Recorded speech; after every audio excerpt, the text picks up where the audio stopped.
सर्वोच्च न्यायालयाने 4 महिन्यात निवडणुका घेण्याचे फर्मान दिल्यानंतर नाशिक महापालिका पुन्हा ताब्यात ठेवण्यासाठी भाजपाने 100+ नारा देत स्वबळाची तयारी सुरू केली आहे।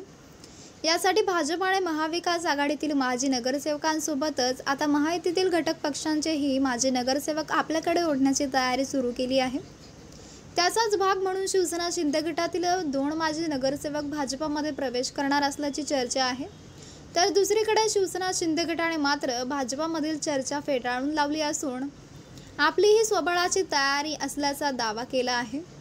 लोकसभा निवडणुकीत विजय मिळवणाऱ्या महाविकास आघाडीचा विधानसभा निवडणुकीत सुपडा साफ झाला।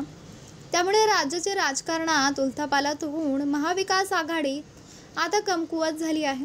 त्याचाच फायदा उचलण्यासाठी भाजप, शिवसेना शिंदे गट आणि अजित पवार गटात स्पर्धा लागली आहे। सर्वोच्च न्यायालयाने स्थानिक स्वराज्य संस्थांच्या निवडणुका घेण्याचे आदेश दिल्यानंतर महायुतीतल्या घटक पक्षांमध्ये पक्ष वाढवीसाठी सध्या जोरदार स्पर्धा सुरू आहे। यात विशेष म्हणजे शिवसेना ठाकरे गट संपवण्यासाठी भाजप आणि शिंदे गटात अटीतटीची लढाई सुरू आहे। महापालिका निवडणुका भाजपाने स्वबळावर लढण्याची तयारी केल्याचे चित्र आहे। त्याचे प्रत्युत्तर नाशिकमध्ये दिसून येत आहे।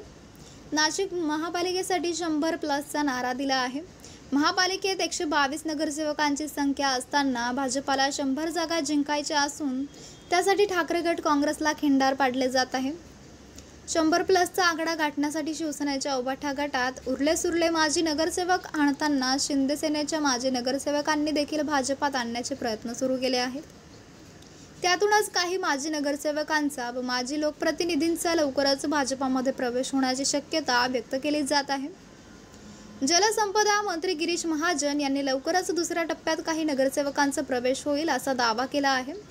त्यामुळे आता काही दिवसात भाजपमध्ये आणखी नव्याने प्रवेश होणार आहेत। त्यावेळी नाशिक रोड येथील शिंदे गटातील 2 माजी नगरसेवकांसह एका मोठ्या नेत्याचाही भाजपमध्ये प्रवेश होणार असल्याची चर्चा आहे। तर शिवसेना ठाकरे गटातून शिंदे गटात गेलेल्या आणखी दोघांचाही भाजपमध्ये प्रवेश होणार असल्याची चर्चा आहे। भाजपामध्ये प्रवेश करण्यासाठी या माजी नगरसेवकांना लक्ष्मी दर्शनाचेही आमिष दाखवले जात असल्याची चर्चा आहे। तर मित्रांनो, आपल्याला काय वाटतंय? आपली प्रतिक्रिया आम्हाला कमेंट बॉक्सच्या माध्यमातून नक्कीच कळवा आणि चॅनलला आणखीनही सबस्क्राईब केलं नसेल तर चॅनलला सबस्क्राईब करा, बेल आयकॉन प्रेस करा।